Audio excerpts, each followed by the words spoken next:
making headlines this hour. President reaffirms India's role as a trusted development partner of the Maldives on India's Independence Day. President ratifies the 16th Amendment to the Decentralization Act. Maldives and the European Union holds discussions on enhancing cooperation in addressing shared regional and global challenges.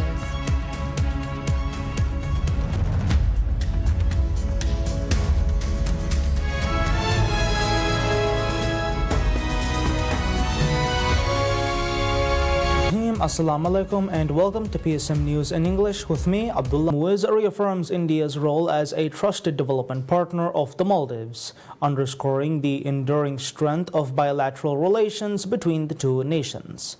His remarks, issued in a statement marking India's Independence Day, highlighted the long-standing ties between the governments and peoples of both countries. In a message shared via social media, President Muiz extended greetings to President Draupadi Murmu, Prime Minister Narendra Modi, and the people of India. He expressed his hope that the occasion would rekindle the spirit of success and independence associated with the day's celebrations. President Muiz stated, quote, "May the festivities of this day echo the spirit and achievements of the people of India," unquote. The message also served to reinforce India's significance in the Maldives' development trajectory. President Muiz described the neighboring country as a reliable partner and acknowledging the growing diplomatic and interpersonal engagement between the two sides.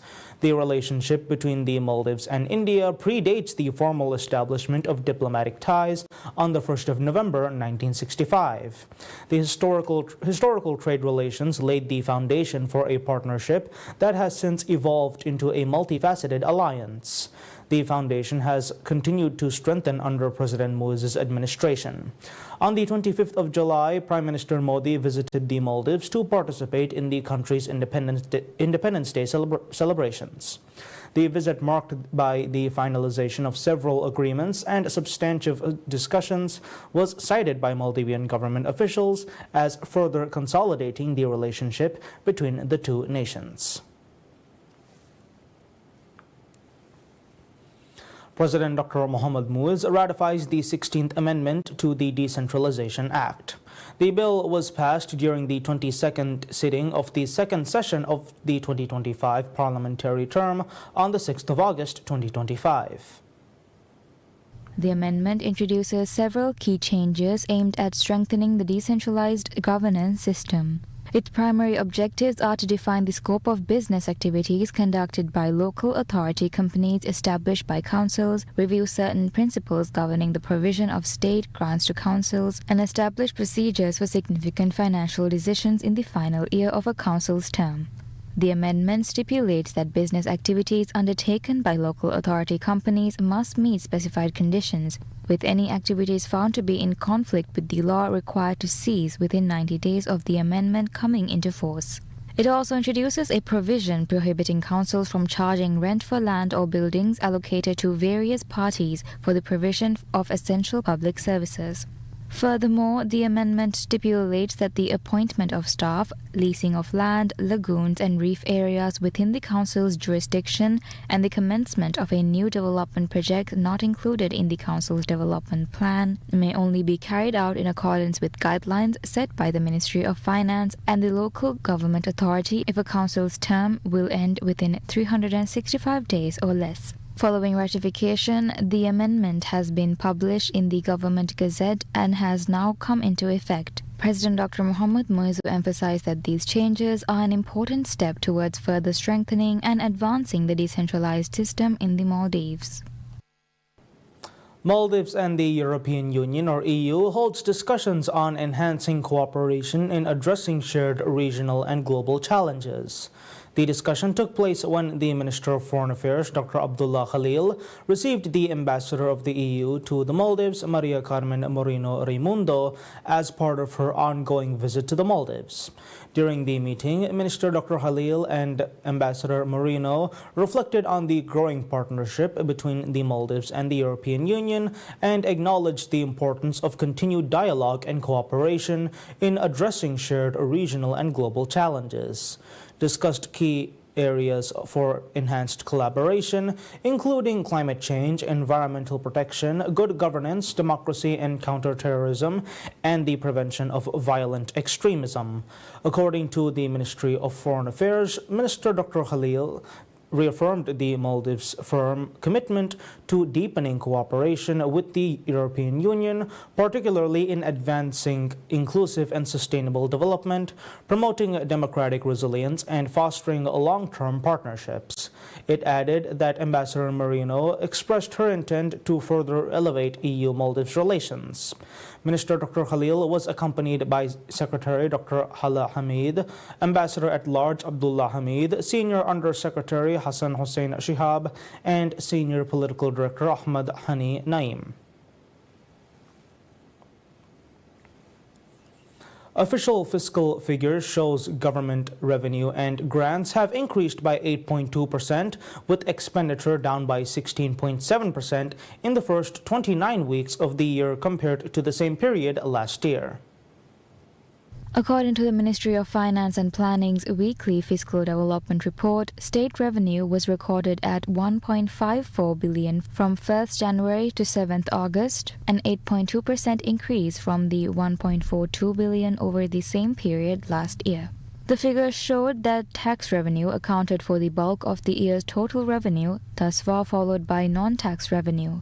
The government has collected $1.2 billion in taxes and $324.3 million so far this year. The government posted $1.4 billion in total expenditure as of last week, down 16.7% from the same period last year. The government's recurrent expenditure declined by 1.1%, while capital expenditure plunged 60.4%. Amid the ongoing austerity measures, 56.9% of recurrent expenditure was recorded as administrative expenses, down 5.4% from the same period last year. Office supplies reduced by 17.8%, while repairs and maintenance costs declined 19.9%, along with expenditure on transportation by 5.3% and subsidy costs decreased by 9.1% compared to the previous year, the figures showed. As of last week, the total capital expenditure was at 181.6 million, majority of which was on key infrastructure assets like road construction, bridges, and airport development.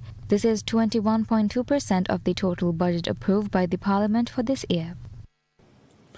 Ministry of Fisheries and Ocean Resources revealed that over 24 fishermen have secured financing from Bank of Maldives or BML by the end of July. BML had entered into a Memorandum of Understanding or MOU with the ministry to facilitate easy access to finance for fishermen on the 28th of April. This collaboration will enable fishermen registered on the National Fishermen's Register to access a variety of credit facilities, including personal financing, credit cards, and home loans based on their income. The ministry said that by the end of July, BML had dispersed loans to 25 fishermen registered in the National Fishermen's Register since applications were opened on the 1st of May. Under the new arrangement, eligible fishermen can access personal financing up to $19,455 without collateral or equity requirements. For the first time in the Maldives, repayment schedules will be structured considering seasonal variations in fishing income. In addition to personal financing, once registered on the National Fishermen's Register, fishermen will also be able to apply for home building financing, home purchase financing, and home construction financing. The incumbent government has initiated several initiatives to address the concerns of local fishermen. The National Fishermen's Registry was established to promote financial inclusion and empowerment of local fishermen. The government invites interested candidates to join the Marine Hatchery Skills Development Program. This training program aligns with President Dr. Mohammad Muizz's Youth Development Roadmap, which focuses on the establishment of hatcheries and the development of aquaculture skills among the youth. The training aims to develop mariculture expertise while fostering additional income and employment opportunities for communities across the Maldives. The program is being implemented by the Maldives Marine Research Institute with support from the World Bank-funded Transform project.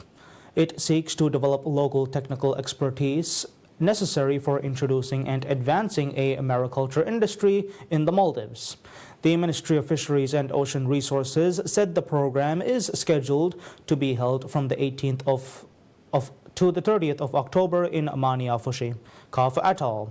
According to the ministry, the program is limited to a maximum of 15 participants, where food accommodation in Mania Fushi and travel will be borne by the government.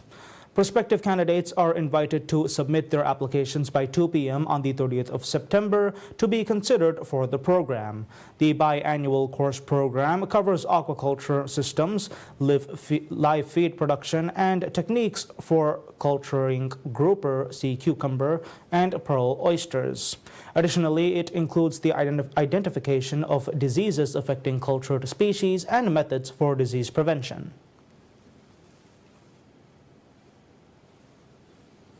The National Social Protection Agency, or NSPA, provided over $2 million under its healthcare assistance program in June. Established on the 27th of August 2008, NSPA is responsible for administering the National Social Health Insurance Scheme and planning and implementing the programs outlined under the Social Protection Act. In addition, NSPA is also tasked with carrying out the duties assigned by the President under the authority given to him by law. According to NSPA statistics, $2.2 million was spent on providing healthcare assistance last month, of which $758,754 was spent on funding medical treatment abroad, while $1.4 million was for treatment from local healthcare facilities. NSPA provided financial assistance across 1,173 cases covering 22 medical categories. Last month, NSPA spent the most on cancer and orthopedic treatment. Assistance was provided to 146 cases for cancer treatment and 132 cases for orthopedic diseases, along with funding for 124 cases of neurological disease treatments. ENT, 121 cases, reproductive, 119 cases, respiratory, 113 cases, gastrointestinal, 106 cases, ophthalmology, 98 cases, urinary, 91 cases, pediatrics, 68 cases, gynecology, 60 cases, mental disorders, 59 cases, other, 53 cases, cardiovascular, 51 cases, dermatology, 47 cases, hematology, 40 cases, endocrine, 24 cases, congenital disorders, 21 cases, autoimmune diseases, 14 cases, dental care, 14 cases, hepatic, 13 cases, thalassemia, 7 cases. For inpatient treatment at local private healthcare facilities, NSPA spent $531,776 to fund treatment for 575 cases across ADK Hospital and Treetop Hospital. NSPA has been running various programs to help people in need of financial assistance. These include the Medical Assistance Program and a financial support scheme for persons with disabilities. Other initiatives include financial aid for single mothers and fathers living in poverty, as well as assistance for children and their caregivers who are being supported by someone other than their parents due to financial hardship. In addition, the agency provides a food assistance program for low-income households and administers the National Social Health Insurance Scheme. The Maldives Media Council receives 92 entries for its 12th Annual Journalism Awards, reaffirming its role as the nation's principal authority on journalistic standards and recognition. This year's program spans 14 categories, reflecting the Council's commitment to acknowledging the breadth and depth of reporting across the country. Since its inception in 2014, the Journalism Award has served as a cornerstone of the Council's efforts to elevate professional practice within the country's media sector. The council underscored its dedication to honoring exemplary work, reinforcing ethical conduct, and promoting the continuous refinement of editorial quality. Submissions for the current cycle pertain to works published during the preceding calendar year, a practice that has remained consistent throughout the award's history. The categories opened for consideration encompass a wide range of journalistic disciplines, including investigative journalism, social affairs, political affairs, judicial and legal affairs, business and economic affairs, sports photojournalism, documentary, feature report, lifestyle, entertainment and arts, environment and sustainable development, Promising Journalist Award, Journalist of the Year Award, and Best Production in Regional News Award.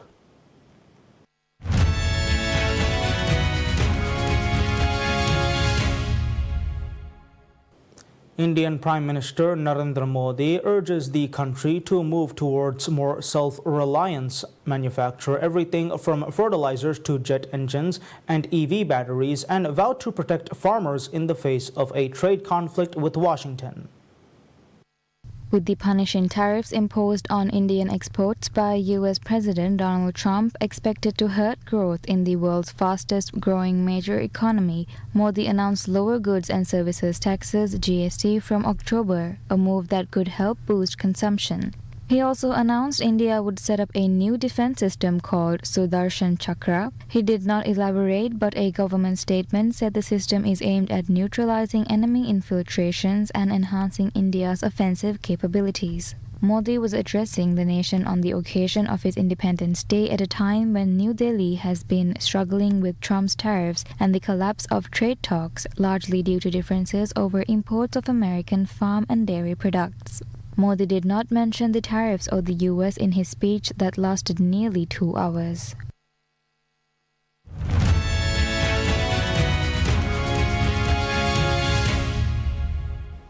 Rescuers in Indian-administered Kashmir used shovels and earth movers to search for survivors under boulders and debris on August 15th, a day after sudden floods triggered by heavy rains killed at least 60 people and left 200 others missing.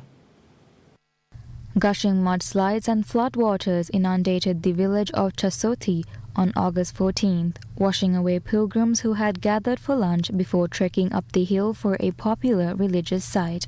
In the second such disaster in the Himalayas in a little over a week, bags, clothes and other belongings caked in mud lay scattered amid broken electric poles and mud on Friday, as rescue workers used ropes and crossed makeshift bridges in an attempt to extricate people from the debris. The Himalayas are prone to floods and landslides, but some scientists say the intensity and frequency of these events are increasing due to climate change. The Machail Yatra is a popular pilgrimage to the high-altitude Himalayan shrine of Makail Mata, one of the manifestations of the goddess Durga. Pilgrims trek to the temple from Chasoti, where the road for vehicles ends.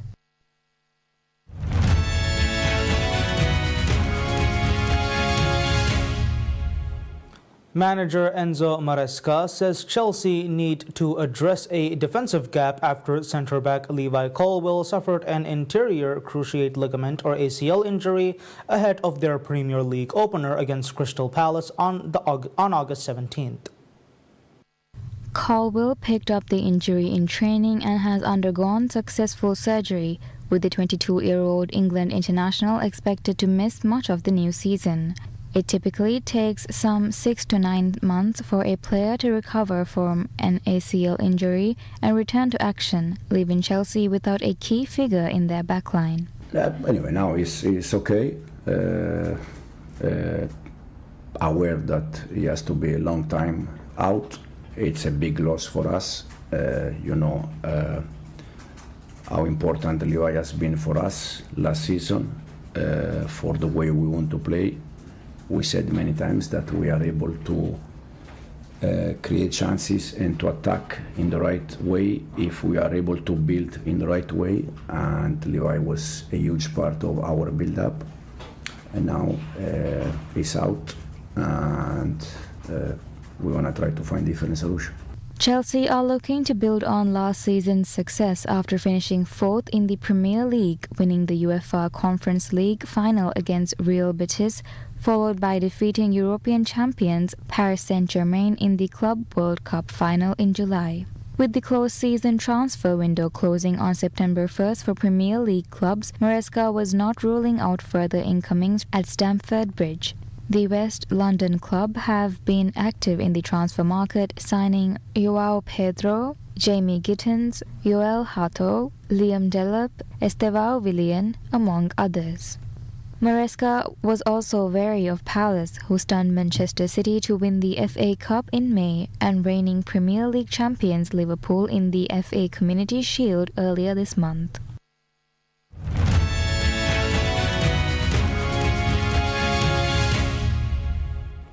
Hong Kong's twin giant panda cubs marked their first birthday on August 15th with a specially made ice vegetable juice cake, delighting crowds of panda enthusiasts at the city's Ocean Park. The cub's elder sister, Jia Jia, and younger brother, De De, eagerly licked the frozen treat and played energetically inside the enclosure. They are the first giant panda cubs born in the city. Their mother, Ying Ying, made history in August 2024 as the world's oldest first-time panda mother at 19, the equivalent of 57 in human years. Her decade-long journey to parenthood with partner Lele included multiple phantom pregnancies and miscarriages before the unexpected birth of the twins, which captured hearts across Hong Kong.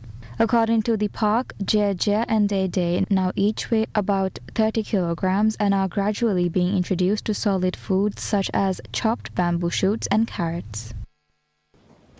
And that's all the news we have for today. We'll be back with any further updates. Until then, I'm Abdullah Ahil from PSM News.